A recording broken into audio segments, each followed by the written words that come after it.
சின்ன மருமகள்ல அடுத்து என்ன நடக்க போகுதுன்னு வாங்க பார்க்கலாம். இங்க ராஜாங்கம் வந்து சேதுவை கூப்பிடுறாரு. ஐயா சேது, இந்த மாதிரி என்னைய ஆண்டிப்பட்டி மெடிக்கல் காலேஜில் சிறப்பு விருந்தினராக கூப்பிட்டுருக்காங்க. நான் இன்னைக்கு போகிறேன், நீயும் என் கூட வாயா அப்படின்னு ராஜாங்கம் சொல்லவும், சரிங்கப்பா நான் இந்த கிளம்பிட்டு வந்துடுறேன் அப்படின்னு சொல்லிட்டு சேது போய் குளிச்சுட்டு ரெடி ஆகிட்டு வெளியே வாராரு. அப்பந்தான் பார்த்தா இந்த சாவித்திரி வந்துட்டு, சேது நான் உன்கிட்ட ஒரு முக்கியமான விஷயம் சொல்லணும் அப்படின்னு சொல்லிட்டு வாராங்க. வீட்டில் தமிழ்ச்செல்வி இல்லை, அவங்க காலேஜுக்கு கிளம்பி போயிட்டாங்க. என்னத்த சொல்லுங்க அத்தை அப்படின்னு சொல்லிட்டு சேது கேட்கவும், அது ஒன்றும் இல்லைப்பா, உன் பொண்டாட்டி தமிழ்ச்செல்வி பண்ண வேலையை நீயே பாரு, அவ காலேஜுக்கு போய் என்ன பண்ணிக்கிட்டு இருக்கான்னு பாரு சேது அப்படின்னு சொல்லிட்டு ஃபோனில் ஒரு வீடியோவை சேதுக்கிட்ட காட்டுறாங்க. அந்த வீடியோவில் பார்த்தா இந்த சாவித்திரி அனுப்பி வச்ச அந்த வேலைக்கார பொம்பளை வந்துட்டு ஒருத்தர் கூட பேசிக்கிட்டு இருக்காங்க.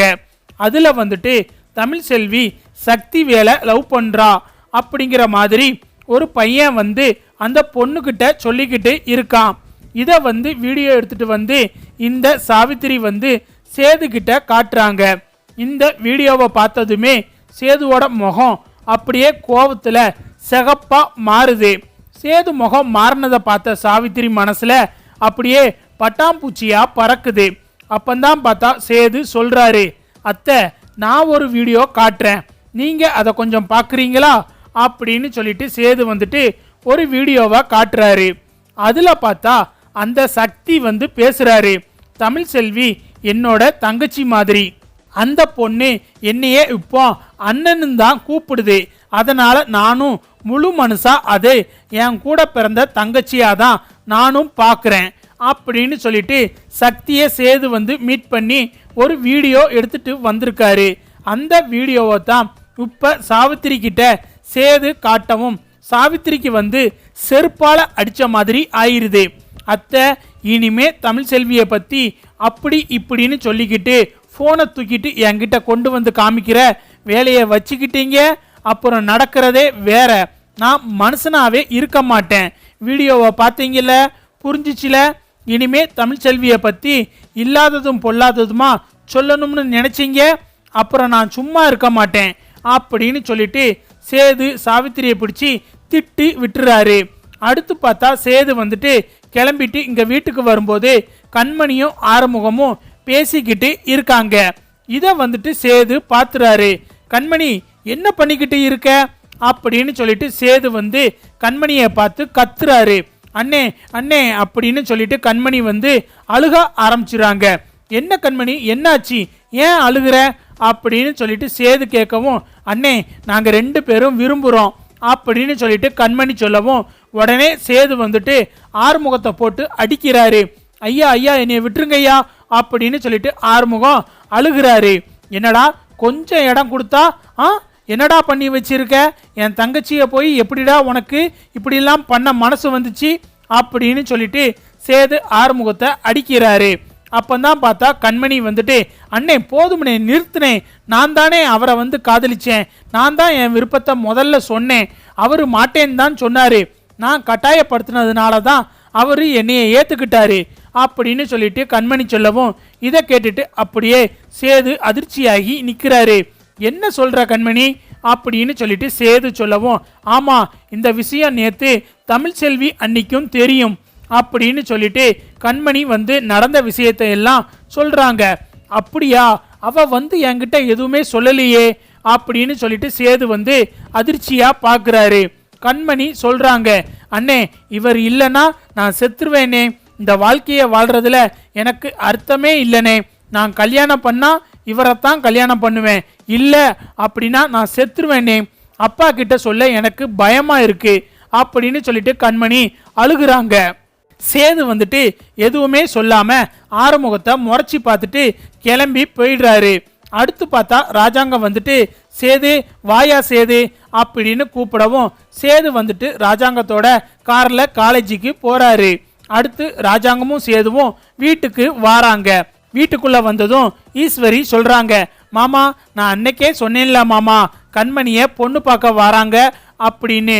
அவங்க இன்னைக்கு தான் நம்ம வீட்டுக்கு வராங்க அப்படின்னு ஈஸ்வரி சொல்லவும் ராஜாங்கம் வந்துட்டு என்னம்மா இப்போ வராங்களா அப்படின்னு கேட்கவும் ஆமா மாமா அவங்க இப்போ வாரேன்னு சொன்னாங்க அப்படின்னு சொல்லிட்டு ஈஸ்வரி சொல்லவும் சரி ஈஸ்வரி நீ வர சொல்லு அப்படின்னு சொல்லிட்டு ராஜாங்கமும் சொல்லிடுறாரு. இதை கேட்டுட்டு சேதுவுக்கு அதிர்ச்சி ஆயிருது. உடனே சேது வேகமா கண்மணியை பார்க்க போறாரு. என்ன கண்மணி, ஒழுங்கா அப்பா சொல்ற ஆளை கல்யாணம் பண்ணிட்டு நல்லபடியா வாழ்றதுக்கு பாரு. அவன் எவ்வளவு கேடி பையன்னு எனக்கு தான் தெரியும். அவனை பத்தி உனக்கு முழுசா எதுவும் தெரியாது.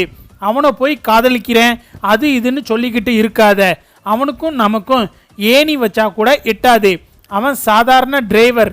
அப்படிப்பட்ட ஆளை போய் நீ கல்யாணம் பண்ண போறேன்னு சொல்லிக்கிட்டு இருக்க அப்படின்னு சொல்லிட்டு சேது கண்மணி கிட்ட கேட்கவும் அண்ணே என்னன்னே சொல்ற, நீயே இப்படி சொன்னா நான் என்னன்னே பண்றது? நீ மட்டும் அண்ணிய எப்படி கல்யாணம் பண்ண? தமிழ் செல்வி ஒரு சாதாரண குடும்பத்து பொண்ணு தானே, அவங்கள நீ கல்யாணம் பண்ணல? அது மாதிரி தானே நானும். எனக்கு யாரை பிடிச்சிருக்கோ அவங்கள தானே நான் கல்யாணம் பண்ணுவேன், இல்லைன்னா நான் செத்துருவேனே. அப்பா இப்போ வந்து யாரோ என்னை பொண்ணு பார்க்க வரதா சொன்னாரு. அவங்க கூடலாம் எனக்கு கல்யாணம் நடக்க வேண்டாம்னே.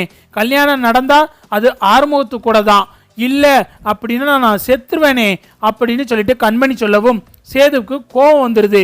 கண்மணி சொல்றத ஒழுங்கா கேளு.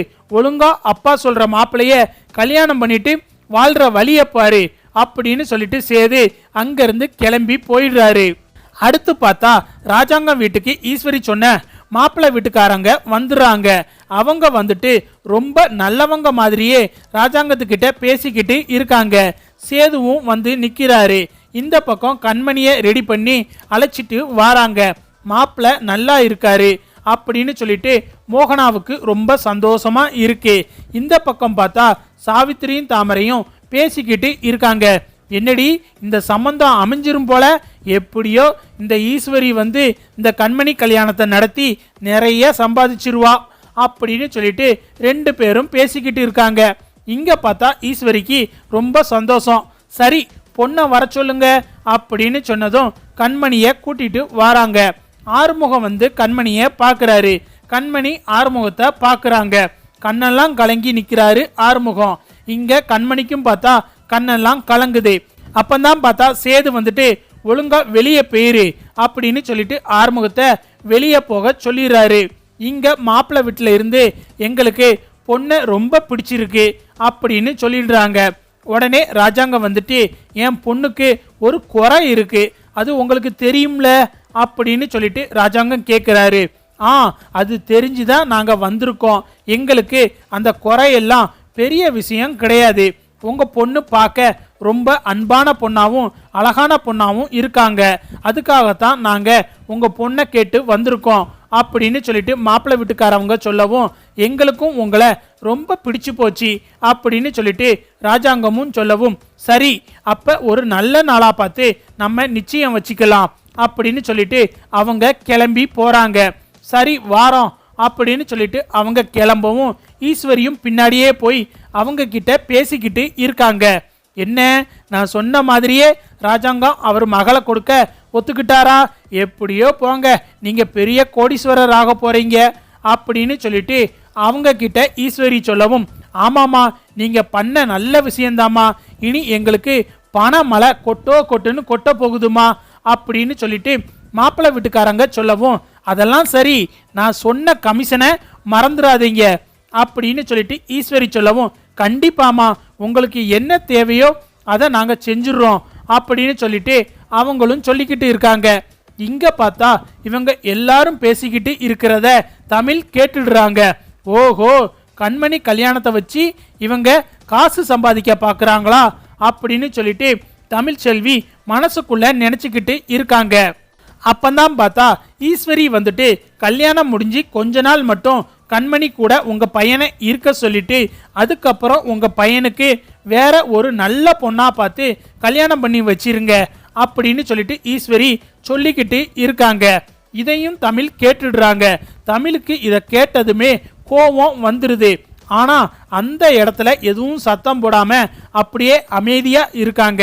அப்புறம் தமிழ் வந்துட்டு சேதுவை கூப்பிட்டு, ஏங்க நான் உங்ககிட்ட ஒரு முக்கியமான விஷயம் சொல்லணும் அப்படின்னு சொல்லவும், என்ன சொல்லு அப்படின்னு சொல்லிட்டு சேது கேட்கவும், நடந்த விஷயம் எல்லாத்தையுமே தமிழ் வந்து சேதுகிட்ட சொல்ல ஆரம்பிக்கிறாங்க. ஆமா, கண்மணியும் ஆறுமுகத்தை விரும்புறதா என்கிட்ட சொன்னா, நானும் நல்லா சத்தம் போட்டு விட்டுட்டு வந்துட்டேன். எவ்வளவு தைரியம் இருந்தா அவ என்கிட்டயே சொல்லுவா அப்படின்னு சொல்லிட்டு சேது சொல்றாரு.